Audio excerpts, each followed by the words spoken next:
John, I just want to say this. You know, when you look at non-QM borrowers, they're trying to find a way to approve your borrowers. And when you look at your agency, typical Fannie, Freddie, Ginnie stuff, they're looking through their AUS ways to disqualify your borrowers. We're going to talk a little bit about that today. But first, we want to talk about this. Institutional sellers, that being new home builders and professional investors, have begun lowering prices on homes across the country that they're looking to sell. Now, this article came from Housing Wire, and they, for one, seem to think that this is a sign that the market is going to continue to slow down. I agree with this article, but not with its conclusions. And the truth is, the market will only slow down if we allow it to. So don't sleep this winter, people. It's not time to nest. That's an excuse. You don't have to just get through the holidays. Nope, you just need to get your ass to work. See, winter is a time to ramp up, not check out. So do me a favor. If winter is a great season for your business, let us know in the comments down below and let us know exactly why it is, because I hear this consistently from the loan officers working with us on pods, which, by the way, you can conveniently join for free if you just click down below. Well, for one, my competition goes dormant. That alone is a leg up to a springboard. But to the story at hand, institutional sellers at distressed property auctions have gradually lowered pricing over the last 6 months as rising retail inventory and stubbornly high mortgage rates act as twin headwinds for buyers purchasing at these auctions. This downward pricing trend at distressed property auctions, combined with affordability constraints for retail buyers and rising rates of serious delinquency, foreshadows slowing home price appreciation in 2025. Listen, the Freddie Mac 30-year fixed rate average is now again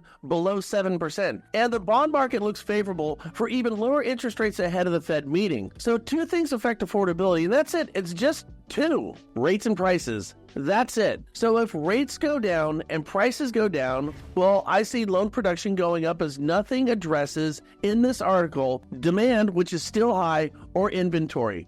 Again, it's a great article. It's just the wrong conclusion. One issue, as we've been discussing, that could throw a curveball our way is lending standards, which are tightening up right now as mortgage credit availability slips. From the mortgage report, in November, the Mortgage Credit Availability Index dropped 3.3% to 95.9. Here's some bullet points. In March of 2012, the index was benchmarked at 100. While the government MCAI fell by 3.9%, the conventional MCAI fell by 2.7%. The conforming MCAI dropped by 6.6%, and the jumbo MCAI, it dropped by 0.9% among the conventional MCAI's component indices. Okay, so what does all of this mean? It means your AUS findings are not the same tomorrow as they were yesterday. It means if you have an approved eligible yesterday and you rerun that exact same file tomorrow, it could get denied. You do know that your AUS findings are not static in nature, they're dynamic. Now, this point needs to be understood in the broader framework. So, Govy and conventional approvals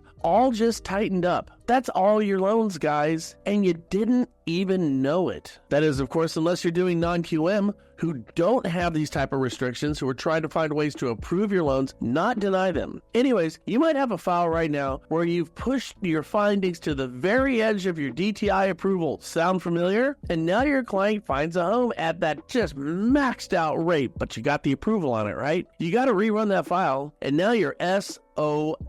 Have fun explaining that one to your realtors, especially after you're in contract. So, word of advice with this bit of news: get in front of this. Call your agents and tell them, according to the Mortgage Bankers Association, credit availability is down. And what that means is our underwriting just got a little bit tighter. What was approved yesterday might not be approved today. So we should probably reach out to our clients, especially those that have gone cool on us, and let them know what's taking place. See, these calls, they're vital.